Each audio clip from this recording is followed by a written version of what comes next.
ബീഹാറിൽ ജാതീയതയ്ക്ക് അതീതമായ ഒരു ഘടന, ഒരു തെരഞ്ഞെടുപ്പ് ഘടന, ഒരു രാഷ്ട്രീയ പ്രക്രിയ ഉരുത്തിരിഞ്ഞ് വരുന്നുണ്ടോ?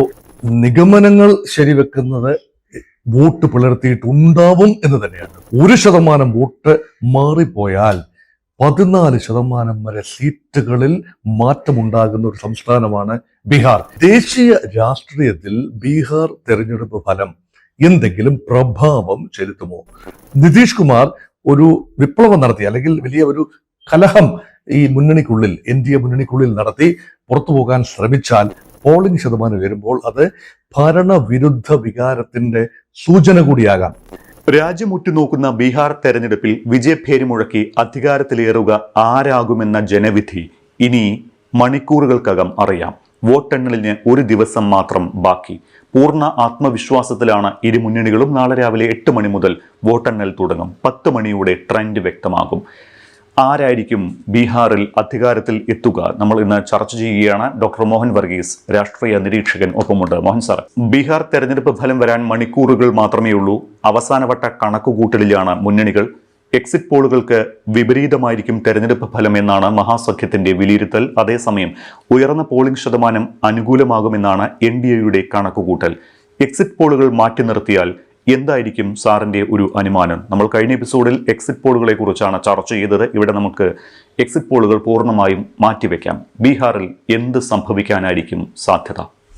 വോട്ടെടുപ്പ് കഴിഞ്ഞ് ഫലപ്രഖ്യാപനം വരുന്നതിന് മുൻപുള്ള 2-3 ദിവസങ്ങൾ ഉദ്വേഗത്തിന്റെ മുൾമുനയിലായിരിക്കും സ്ഥാനാർത്ഥികളും പാർട്ടികളും അഭ്യുദയകാംക്ഷികളും എല്ലാം തന്നെ.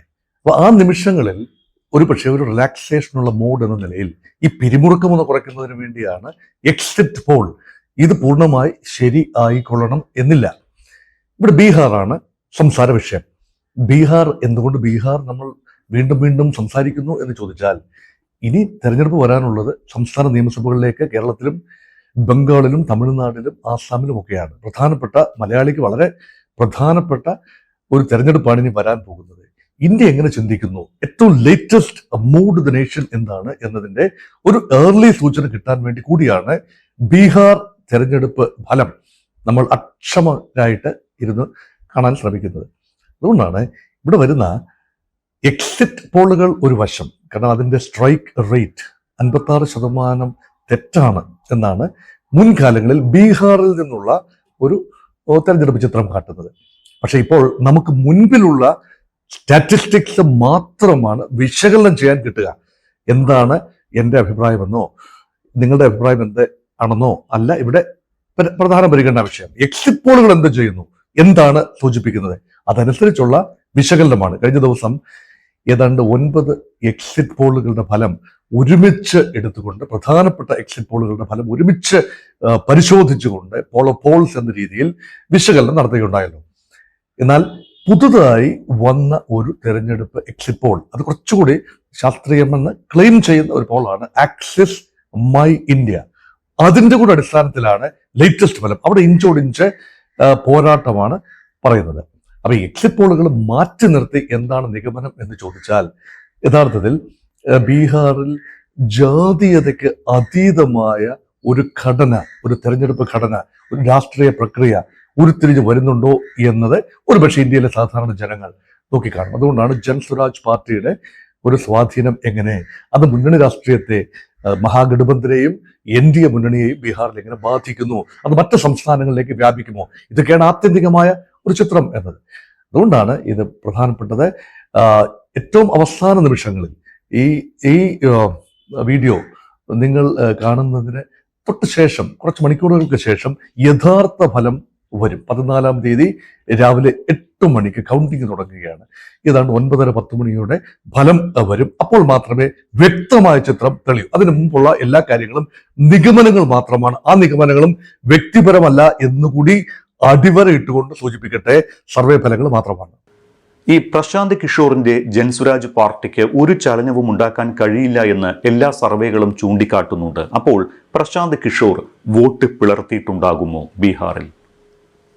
നിഗമനങ്ങൾ ശരിവെക്കുന്നത് വോട്ട് പിളർത്തിയിട്ടുണ്ടാവും എന്ന് തന്നെയാണ്. ജൻസ്വരാജ് പാർട്ടിക്ക് 3 മുതൽ 5% വരെ വോട്ട് ഷെയർ ആണ് മിക്ക സർവേകളും പ്രവചിക്കുന്നത്. അതിനർത്ഥം ഒരു സീറ്റിൽ പോലും ഒരു സ്ഥാനാർത്ഥിയെ വിജയിപ്പിച്ചെടുക്കാൻ തക്ക ഒരു വോട്ട് ബേസ് പിന്തുണ പ്രശാന്ത് കിഷോറിന്റെ ജൻ സ്വരാജ് പാർട്ടിക്ക് ഇല്ല എന്ന് തന്നെയാണ്. പക്ഷേ ബീഹാറിന്റെ ഒരു സിറ്റുവേഷൻ നമുക്കറിയാമല്ലോ. 1% വോട്ട് മാറിപ്പോയാൽ 14% വരെ സീറ്റുകളിൽ മാറ്റമുണ്ടാകുന്ന ഒരു സംസ്ഥാനമാണ് ബീഹാർ. കഴിഞ്ഞ പ്രാവശ്യം വളരെ ചെറിയ മാർജിനാണ്, അതായത് 0.22% മാർജിനാണ് വിജയിച്ച എൻഡിഎ മുന്നണിയും പരാജയപ്പെട്ട മഹാഗഠബന്ധനും തമ്മിലുള്ളത്. ഇപ്രാവശ്യം അത് കൂടുതലാവുമോ? പല എക്സിറ്റ് പോളുകളും പറയുന്നത് കാര്യമായ അന്തരം ഉണ്ടാകും എന്ന് തന്നെയാണ്. വിജയിക്കാൻ പോകുന്നത് എൻഡിഎ മുന്നണിയും പരാജയപ്പെടാൻ സാധ്യതയുള്ളത് ഇന്ത്യ മുന്നണി, അതായത് മഹാഗഠബന്ധനും ആണെന്ന് പറയുമ്പോൾ അവർ തമ്മിൽ എല്ലാ സർവേകളും 2 മുതൽ 5% വരെ വോട്ട് വ്യത്യാസം ഉണ്ട് എന്നതാണ് സൂചന. പക്ഷെ ഏറ്റവും അവസാനം വന്ന പോളിൽ കുറച്ചുകൂടി ടൈറ്റാണ്. എന്ത് തന്നെയായിരുന്നാലും ജൻ സ്വരാജ് പാർട്ടി കട്ട് ചെയ്യുന്ന വോട്ടുകൾ വിജയിക്കാൻ സാധിക്കില്ല, ഏതാണ്ട് ഉറപ്പാണ്. ഏതാണ്ട് ഈ ഘട്ടത്തിൽ പറയാം, വിജയിച്ചു വന്നാലും 1-2 സ്ഥാനാർത്ഥികൾ, അതിൽ കൂടുതൽ ഒരു വിജയം ആരും തന്നെ പ്രതീക്ഷിക്കുന്നതുമില്ല. ഒരുപക്ഷെ ജൻ സ്വരാജ് നേതാക്കൾ ആദ്യഘട്ടത്തിൽ പറഞ്ഞു ഞങ്ങൾ 150 സീറ്റിൽ വിജയിച്ചു വരും, പിന്നീട് പറഞ്ഞു ഒരുപക്ഷെ 10 സീറ്റിനുള്ളിൽ ഞങ്ങൾ ഒതുങ്ങിയേക്കാം. അതുതന്നെയാണ് സംഭവിക്കാൻ സാധ്യത. 10 സീറ്റ് പോലും ഈ ഘട്ടത്തിൽ വലിയ ഒരു ഓപ്റ്റിമിസ്റ്റിക് നമ്പർ ആയിരിക്കും. അതുകൊണ്ട് 1-2 സീറ്റുകളിലേക്കോ അതോ 0-ൽ നിൽന്നാൽ പോലും അത്ഭുതപ്പെടാനില്ല. കാരണം ഒരു ആവേശമാണ് ഈ പാർട്ടി. പക്ഷേ ആ ആവേശത്തെ വോട്ടാക്കി മാറ്റാൻ തക്ക ഒരു സംഘടനാ സംവിധാനം ജൻ സ്വരാജ് പാർട്ടിക്കോ പ്രശാന്ത് കിഷോറിനോ ഇല്ല എന്നതാണ് വാസ്തവം.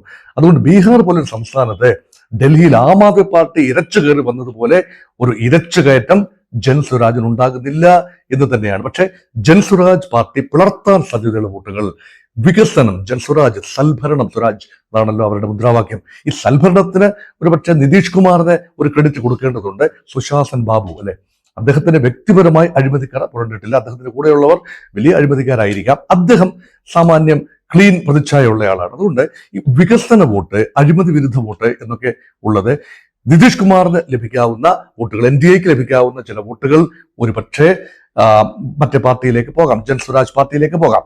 അതുപോലെ തന്നെ യൂത്ത് വോട്ട്, തൊഴിലില്ലായ്മയാണ് ബീഹാറിന്റെ ഏറ്റവും വലിയ വിഷയം, അലട്ടുന്ന ഏറ്റവും വലിയ വിഷയം. അതിനെതിരെയാണ് തേജസ്വി യാദവും രാഹുൽ ഗാന്ധിയും ഇന്ത്യ മുന്നണിയും മഹാഗഠബന്ധനും എല്ലാം പോരാടിയത്. അങ്ങനെയെങ്കിൽ അവർക്ക് ലഭിക്കാവുന്ന ആന്റി ഇൻകംബൻസി, അതായത് ചെറുപ്പക്കാരുടെ, തൊഴിൽ തേടുന്ന ബീഹാറികളുടെ വോട്ട് നല്ല തോതിൽ ജൻ സ്വരാജിലേക്ക് ഒഴുകിയിട്ടുണ്ട് എങ്കിൽ അത് തേജസ്വി യാദവിനും ഇന്ത്യ മുന്നണിക്കും ദോഷകരമായി ഭാവിക്കും. അതുകൊണ്ട് 2 ഇടത്തേക്കും ജൻ സ്വരാജ് വോട്ടുകൾ കേന്ദ്രീകരിക്കുന്ന ഒരു കാഴ്ച, അതായത് 2 ഇടങ്ങളിലും ലഭിക്കാവുന്ന വോട്ടുകൾ ചെറിയ തോതിലെങ്കിലും ജൻ സ്വരാജിലേക്ക് ഒഴുകുമ്പോൾ എങ്ങനെയാണ് ഫലങ്ങൾ മാറി മറിയുക എന്നത് വളരെ സങ്കീർണമായ ഒരു പ്രക്രിയയാണ്. എനിക്ക് തോന്നുന്നില്ല ഈ ജൻ സ്വരാജിന്, പലരും പറയുന്ന ജൻ സ്വരാജ് പാർട്ടിയെ BJP ഒരുക്കി നിർത്തിയ, അതായത് മഹാഗഠബന്ധനെ പരാജയപ്പെടുത്താൻ BJP ഒരുക്കി നിർത്തിയ ഒരു ആകാശം അല്ലെങ്കിൽ ആന്റി ഇൻകംബൻസി, ഭരണവിരുദ്ധ വികാരം ചിതറിപ്പോകാൻ തേജസ്വി യാദവിലേക്കും പ്രശാന്ത് കിഷോറിലേക്കും ഭരണവിരുദ്ധ വികാരത്തിന്റെ ഇത് ചിതറിപ്പോകാൻ, അങ്ങനെ അതുവഴി നിതീഷ് കുമാറിന് ജയിച്ചു വരാം. എനിക്ക് തോന്നുന്നില്ല ആ ഒരു കണക്ക് കൂട്ടൽ ശരിയാകും എന്നെനിക്ക് തോന്നുന്നില്ല. 2 ഇടത്തു നിന്നും പ്രശാന്ത് കിഷോർ ചെറിയ തോതിൽ വോട്ട് പിടിച്ചു. അത് ഇൻഡിവിജ്വൽ മണ്ഡലങ്ങളിൽ പല സ്ഥാനാർത്ഥികളുടെയും പരാജയത്തിന് ഇടയായി. കൂടുതൽ നഷ്ടം സംഭവിക്കാൻ സാധ്യത രാഷ്ട്രീയ ജനതാദളിനാണ് എന്നാണ് എക്സിറ്റ് പോൾ ഫലങ്ങൾ സൂചിപ്പിക്കുന്നത്. എല്ലാ എക്സിറ്റ് പോൾ ഫലങ്ങളും ഇന്ത്യ സഖ്യത്തിന് വലിയ തിരിച്ചടി പ്രവചിക്കുമ്പോൾ തേജസ്വി യാദവ് ഇപ്പോഴും വലിയ പ്രതീക്ഷ പുലർത്തുന്നുണ്ട്. വലിയ വിജയമുണ്ടാകുമെന്നാണ് അദ്ദേഹം പറയുന്നത്. അങ്ങനെയുള്ള സൂചനകൾ ബീഹാറിൽ നിന്ന് തന്നെ ലഭിക്കുന്നുമുണ്ട്. കാരണം മഹാസഖ്യത്തിന് ഭരണം കിട്ടുമെന്ന് ആരും പ്രവചിച്ചിട്ടില്ല എങ്കിൽ കൂടി RJD ഏറ്റവും വലിയ ഒറ്റക്കക്ഷിയാകുമെന്ന് സർവേകൾ ചൂണ്ടിക്കാട്ടുന്നുണ്ട്. തേജസ്വി യാദവ് മുഖ്യമന്ത്രിയാകണമെന്ന് 34 മുതൽ 37% വരെ ആളുകൾ താല്പര്യപ്പെടുന്നുവെന്നാണ് വിവിധ സർവേകൾ പറയുന്നത്. അപ്പോൾ എവിടെയാകും ഒരുപക്ഷെ തിരിച്ചടി ഉണ്ടാകുകയാണെങ്കിൽ ഇന്ത്യ സഖ്യത്തിന് പിഴച്ചിട്ടുണ്ടാവുക? ചില കാര്യങ്ങൾ പൊരുത്തപ്പെടുന്നില്ല. അതായത് മുഖ്യമന്ത്രി സ്ഥാനത്തേക്ക് സാമാന്യം തരക്കേടില്ലാത്ത ഒരു പിന്തുണ തേജസ്വി യാദവിന് ലഭിക്കുന്നു എന്ന് എക്സിറ്റ് പോളുകൾ ഫലം സൂചിപ്പിക്കുന്നു. അതേസമയം തേജസ്വി യാദവ് റെപ്രസെന്റ് ചെയ്യുന്ന ഇന്ത്യ മുന്നണി, അതായത് മഹാഗഠബന്ധൻ, അതിന് NDAയേക്കാൾ താഴെയാണ് സ്ഥാനം. അപ്പോൾ ഇതെങ്ങനെയാണ് ശരിയാവുക? മുഖ്യമന്ത്രി സ്ഥാനത്തേക്ക് നിതീഷ് കുമാറിന് കിട്ടുന്ന പിന്തുണയേക്കാൾ ചില സർവേകളിലെങ്കിലും തേജസ്വി യാദവിന് കൂടുതൽ പിന്തുണ ലഭിക്കുന്നു എന്നതാണ് വാസ്തവം. അപ്പോൾ ഒരു സാധ്യത തള്ളിക്കളയാനാവില്ല. കഴിഞ്ഞ പ്രാവശ്യം ഏറ്റവും വലിയ ഒറ്റക്കക്ഷി ആയത് RJD ആണ്. 75 സീറ്റിലാണ് വിജയിച്ചത്. രണ്ടാമത്തെ വലിയ പാർട്ടിയായത് BJPയും മൂന്നാമത്തെ വലിയ പാർട്ടിയായത് JDU. അപ്പൊ ബീഹാറിൽ 3 പ്രധാന പാർട്ടികളെ നമ്മൾ പരിഗണിക്കണം. കോൺഗ്രസിനെ എഴുതിത്തള്ളണം എന്നല്ല പറയുന്നത്, മറിച്ച് ജൻസ്വരാജ് പാർട്ടിയെ പൂർണ്ണമായി ഏതാണ്ട് എഴുതിത്തള്ളാം. BJP, JDU, RJD, ഇതിൽ 2 വലിയ പാർട്ടികൾ ഒരുമിച്ച് മത്സരിക്കുന്നു. അതായത് JDUവും BJPയും ഒരുമിച്ച് മത്സരിക്കുന്നു. അപ്പൊ അങ്ങനെ വരുമ്പോൾ 101 സീറ്റുകളിൽ വീതം 2 കക്ഷികളും മത്സരിക്കുന്നു. മിക്ക എക്സിറ്റ് പോളുകളും പറയുന്നത് ഇപ്രാവശ്യം JDUവിന്റെ വോട്ട് ഷെയർ സ്വല്പം മെച്ചമായിരിക്കും കഴിഞ്ഞ പ്രാവശ്യത്തേക്കാൾ. കഴിഞ്ഞ പ്രാവശ്യത്തെ 43-നേക്കാൾ ഏറെ മുന്നോട്ട് പോകും. ഒരുപക്ഷെ 70-80 സീറ്റുകൾ നേടാം. BJPക്ക് കഴിഞ്ഞ പ്രാവശ്യത്തെ നില നിർത്തുകയോ അല്ലെങ്കിൽ സ്വല്പം താഴുകയോ ചെയ്യാം. പക്ഷെ 2 കക്ഷികളും ചേർന്ന് നല്ല ഒരു എണ്ണം വോട്ടുകൾ സ്വാംശീകരിക്കും. അത് മതിയാകും വിജയിച്ചു വരാൻ എന്നാണ് മിക്ക സർവേകളും പറയുന്നത്. അതോടൊപ്പം തന്നെ രാംവിലാസ് പാസ്വാന്റെ മകൻ ചിരാഗ് പാസ്വാൻ നയിക്കുന്ന ലോക് ജനശക്തി, അതുപോലെ ലോക് ജനശക്തി പാർട്ടി, ഈ 3 പാർട്ടികൾ ചേരുമ്പോൾ എല്ലാം ഭദ്രം എന്നാണ് കണക്ക്. അതേസമയം RJD ഏതാണ്ട് ഒറ്റയ്ക്ക് ഇന്ത്യ മുന്നണിയുടെ ഭാരം വലിക്കുകയാണ്. ചില മേഖലകളിൽ ഇടത് കക്ഷികൾക്ക്, പ്രത്യേകിച്ച് CPI-MLന് സ്വാധീനമുണ്ട്. അവർക്ക് അവരുടേതായ രീതിയിൽ വോട്ടെത്തിക്കാൻ കഴിയും. പക്ഷെ കോൺഗ്രസിന് സ്വാധീനം ചിതറി നിൽക്കുകയാണ്. മുൻകാലത്തെ ബീഹാർ കോൺഗ്രസ് അല്ല, ഇപ്പോഴത്തെ കോൺഗ്രസ് സംഘടനാപരമായി ദൗർബല്യം ഉണ്ടായിരിക്കുന്നു. അതുകൊണ്ട് ഭാരം മുഴുവൻ തേജസ്വി യാദവിന്റെയും RJDയുടെയും ചുമലിലാണ്. പക്ഷെ പരമ്പരാഗതമായിട്ട് ഈ പാർട്ടി BJP വിരുദ്ധ നിലപാടാണ് എടുത്തിട്ടുള്ളത്. അതിന് തന്നെ ഒരു സ്പേസ് ഉണ്ട്. BJP ഇതര വോട്ടിന് ഒരുപക്ഷെ ഒരു സ്പേസ് ഉണ്ട് ബീഹാറിൽ. ഈ പഴയ സോഷ്യലിസ്റ്റുകളുടെ ഒരു സ്പേസ് ഉണ്ട്. അത് വിഘടിച്ചു പോകും. നിതീഷ് കുമാറിനും തേജസ്വി യാദവിനുമായി ആ സോഷ്യലിസ്റ്റ് സ്പേസ് വീതിച്ചു പോകും. അങ്ങനെ വരുമ്പോൾ RJD ഏറ്റവും വലിയ ഒറ്റക്കക്ഷിയായി വീണ്ടും വരുമോ എന്നതാണ് ചോദ്യം. ഒരു സർവേയിലും അങ്ങനല്ല പറയുന്നത്. ഏറ്റവും വലിയ ഒറ്റക്കക്ഷിയായി ചൂണ്ടിക്കാണിക്കുന്നത് എല്ലാ സർവേകളിലും, മിക്ക സർവേകളിലും JDU ആണ്. അതിന് തൊട്ട് പിന്നിൽ BJP ഉണ്ട്. ഇത് രണ്ടും ചേരുമ്പോൾ വലിയ നമ്പറാണ്. മൂന്നാമത്തെ വലിയ ഒറ്റക്കക്ഷിയായി RJD വരുന്നു. പക്ഷെ അത് ഏതാണ്ട് സമാനമായ നമ്പറാണ്. പക്ഷെ 4മതൊരു കക്ഷി പറയാൻ അവിടെ കാര്യമായിട്ടില്ല. അത് പിന്നെ കോൺഗ്രസ് ആണ്, അല്ല എങ്കിൽ രാംവിലാസ് പാസ്വാന്റെ പാർട്ടിയാണ്. ഇതൊക്കെ തമ്മിൽ വലിയ വ്യത്യാസം ഉണ്ടാവില്ല. അതുകൊണ്ട് 1-2 വലിയ കക്ഷികൾ ഒരുമിച്ച് നിൽക്കുമ്പോൾ NDA മുന്നണി ജയിച്ചു വരുന്നു എന്ന പ്രതീതിയാണ് എക്സിറ്റ് പോളുകൾ സൂചിപ്പിക്കുന്നത്. പക്ഷേ ഏത് നേതാവും പറയുന്നത് പോലെ, തേജസ്വി യാദവ് പറയും അങ്ങനെയല്ല, എക്സിറ്റ് പോൾ റിസൾട്ട് കാര്യമാക്കേണ്ടതില്ല, യഥാർത്ഥ റിസൾട്ട് വരുമ്പോൾ താൻ മുഖ്യമന്ത്രിയായി മാറും, ഇന്ത്യ മുന്നണി ജയിച്ചു വരും. അത് ഏതൊരു രാഷ്ട്രീയക്കാരന്റെയും ആത്മവിശ്വാസമാണ്, ഒപ്റ്റിമിസമാണ് എന്ന് പറയാം. രാജ്യം ഉറ്റുനോക്കുന്ന ഒരു തെരഞ്ഞെടുപ്പാണ് ബീഹാറിൽ നടന്നത്. ഈ തെരഞ്ഞെടുപ്പിന്റെ ഫലം ദേശീയ രാഷ്ട്രീയത്തിൽ എന്ത് മാറ്റമുണ്ടാക്കും? ഒരുപക്ഷെ ഏറ്റവും ഗൗരവമായി പരിഗണിക്കേണ്ട ചോദ്യമാണ്, ദേശീയ രാഷ്ട്രീയത്തിൽ ബീഹാർ തെരഞ്ഞെടുപ്പ് ഫലം എന്തെങ്കിലും പ്രഭാവം ചെലുത്തുമോ? പ്രഥമ ദൃഷ്ടിയ അങ്ങനെ ഒരു കാര്യം ഒരു ഹൈപ്പോത്തറ്റിക്കലായി നമുക്ക് പറയാമെന്നല്ലാതെ ഏക ഒരു സാധ്യത BJPക്ക് ഒറ്റയ്ക്ക് ഒരു മാജിക് നമ്പറായ 273 സീറ്റുകൾ ലോക്സഭയിൽ ഇല്ല എന്നോർക്കണം. കഴിഞ്ഞ പ്രാവശ്യം ഉണ്ടായിരുന്നു. ഇപ്രാവശ്യം ലോക്സഭയിൽ 240 സീറ്റ് മാത്രമാണ് 543 അംഗ ലോക്സഭയിൽ ഉള്ളത്. അതിനർത്ഥം ഭൂരിപക്ഷത്തിനായി മറ്റ് കക്ഷികളെ ആശ്രയിക്കേണ്ടതുണ്ട്. പ്രധാനമായും ആശ്രയിക്കുന്നത് ആന്ധ്രയിൽ നിന്നുള്ള ചന്ദ്രബാബു നായിഡുവിന്റെ TDPയെയും ബീഹാറിൽ നിന്നുള്ള നിതീഷ് കുമാറിന്റെ JDUവിനെയുമാണ്.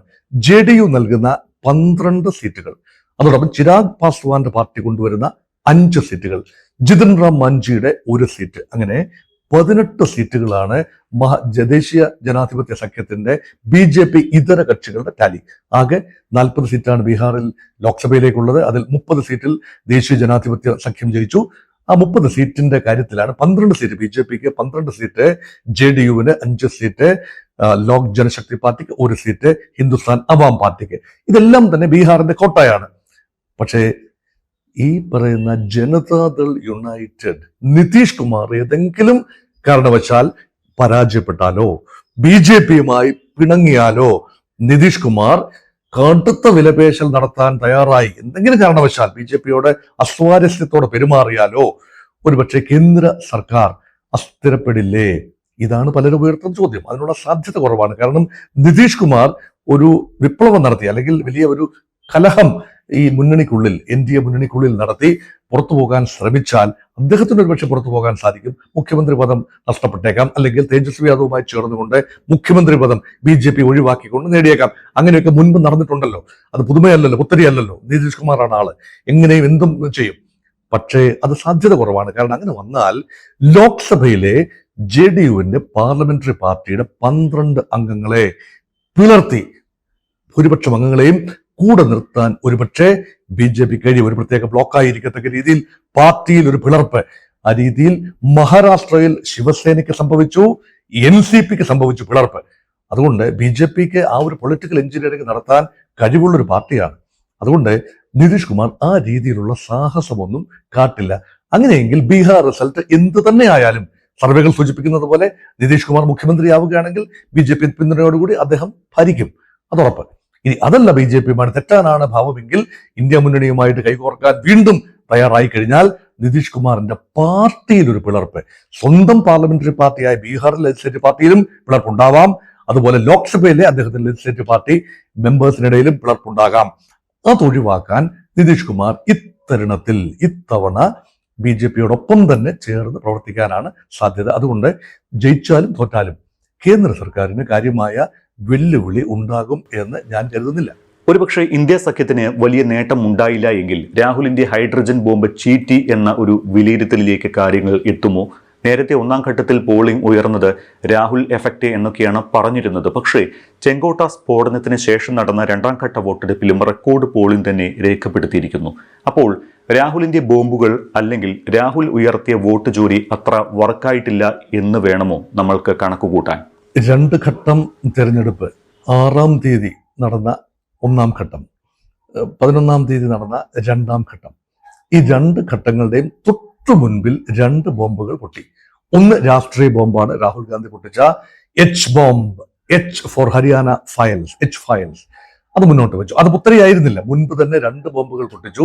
മഹാദേവപുരയിലെ കാര്യം, അതുപോലെ മറ്റൊരു മണ്ഡലത്തിലെ കാര്യം, ഈ കാര്യകാരണസഹിതം രാഹുൽ ഗാന്ധി വിശദീകരിച്ചു. അതുകൊണ്ട് കൂടുതൽ പുതുമകളൊന്നും തന്നെ പറയാനില്ല. ഇപ്രാവശ്യം ഹരിയാന എന്നൊരു സംസ്ഥാനം തന്നെ തട്ടിയെടുത്ത കഥയാണ് രാഹുൽ തന്റെ വാക്കുകളിൽ വിശദീകരിച്ചത്. പക്ഷേ അത് ബീഹാറിൽ എത്രത്തോളം ചലനമുണ്ടാക്കി എന്നറിയാൻ യാതൊരു നിവൃത്തിയുമില്ല. ആദ്യഘട്ടത്തിൽ പോളിംഗ് ഉയർന്നപ്പോൾ പലരും അതിനെ വ്യാഖ്യാനിച്ചത് ഇന്ത്യ മുന്നണി കാഡർ അല്ലെങ്കിൽ അണികൾ വലിയ ആവേശത്തോടെ വന്ന് വോട്ട് ചെയ്തു, BJPക്കെതിരെ വോട്ട് ചെയ്തു എന്നൊരു നിഗമനം ചിലരെങ്കിലും പറഞ്ഞു. അതിൽ വലിയ സത്യമൊന്നും ഞാൻ കാണുന്നില്ല. സ്വാഭാവികമായി ഈ വോട്ട് ഉയരാനുള്ള ഒരു കാരണം, ഈ സമഗ്ര വോട്ടർ പട്ടിക പരിഷ്കാരം വരുമ്പോൾ അനാവശ്യമായ വോട്ടുകളെല്ലാം തന്നെ അല്ലെങ്കിൽ അനർഹരെ എല്ലാം തന്നെ മാറ്റിക്കൊണ്ട്, അത് നീതിപൂർവമാണോ അല്ലയോ എന്നത് മറ്റൊരു ഡിബേറ്റബിൾ ചോദ്യമാണ്. അതുകൊണ്ട് വോട്ടർ പട്ടിക മരിച്ചുപോയവരെയും സ്ഥലം മാറിപ്പോയവരെയും ഇരട്ട വോട്ടുകളെയും എല്ലാം ഒഴിവാക്കി ചെത്തിമിനിക്ക് പ്രൂൺ ചെയ്ത് നിർത്തുമ്പോൾ സ്വാഭാവികമായി വോട്ടിംഗ് ശതമാനം ഉയരും. ജെനുവിൻ വോട്ടേഴ്സ് മാത്രമാണ് ഉണ്ടാവുക. പക്ഷെ ബീഹാറിൽ വലിയ തോതിൽ പുരുഷന്മാർ ദൂരദിക്കുകളിൽ ജോലിക്കായി പോയിട്ടുണ്ട്, അവരുടെ ഭാര്യമാർ മക്കൾ മാത്രമേ അവിടെ ഉള്ളൂ എന്നുകൂടി ഓർക്കണം. അതുകൊണ്ട് വോട്ട് ശതമാനം പലപ്പോഴും കുറവാണ്. ഇപ്രാവശ്യം 66.6% വോട്ട് ശരാശരി രേഖപ്പെടുത്തി 2 ഘട്ടത്തിലുമായി.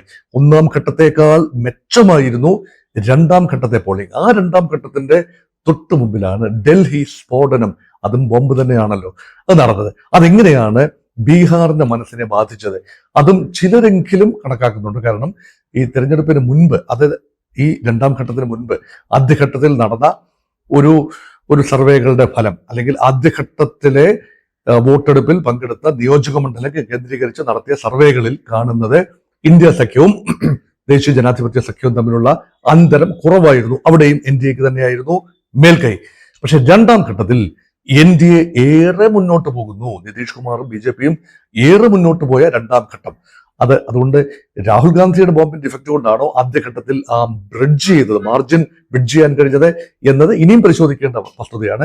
2-ാം ഘട്ടത്തിൽ ഡൽഹിയിലെ സ്ഫോടനം ഒരു ദേശീയ വികാരം ഉയർത്തുകയും തീവ്രവാദത്തിനെതിരെ അതിശക്തമായ നിലപാടെടുക്കാൻ ഒരുപക്ഷെ ദേശീയ ഗവൺമെന്റിന്, നരേന്ദ്രമോദി ഗവൺമെന്റിന് കഴിയുമെന്ന ഉത്തമ വിശ്വാസം കൊണ്ടാണോ ഒരുപക്ഷെ അങ്ങനെ 2-ാം ഘട്ടത്തിൽ പോളിംഗ് ഉയർന്നത്? ഇങ്ങനെയുള്ള നിഗമനം, ഇതെങ്ങനെയാണ് അതിനെ ശാസ്ത്രീയമായി പരിശോധിക്കുക? ആർക്കും പറ്റില്ല, ഊഹിക്കാൻ മാത്രമേ പറ്റൂ.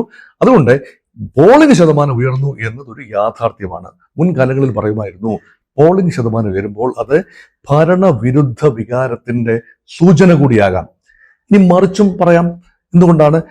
ഭരണത്തിന്റെ സദ്ഗുണങ്ങൾ ജനങ്ങളിലേക്ക് എത്തുമ്പോൾ നന്ദിപൂർവ്വം ജനം ധാരധാരയായി ഒഴുകി വോട്ട് ചെയ്യും. നിതീഷ് കുമാർ 10,000 രൂപയാണ് ഓരോ സ്ത്രീയുടെ അക്കൗണ്ടിലേക്ക് ഇട്ട് കൊടുത്തത്. അപ്പൊ അതിന്റെ സൂചനയായി സ്ത്രീകൾ വലിയ തോതിൽ JDU-നെ പിന്തുണയ്ക്കുന്നു, നിതീഷ് കുമാറിനെ മുഖ്യമന്ത്രിയായി കാണണമെന്ന് ആഗ്രഹിക്കുന്നു എന്നത് തീരെ ഉദിപ്പിരിപ്പിച്ചൊരു കണക്കല്ല.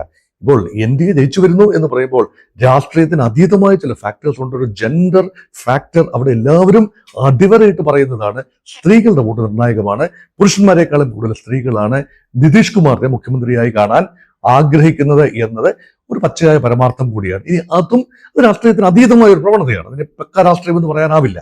ഇതൊക്കെ പല കാരണങ്ങളാലാണ് വോട്ടിംഗ് ശതമാനം ഉയർന്നതും അതിന്റെ ഫലം സമ്മിശ്രമായ വികാരങ്ങളാണ് ഉയർത്തുന്നത്.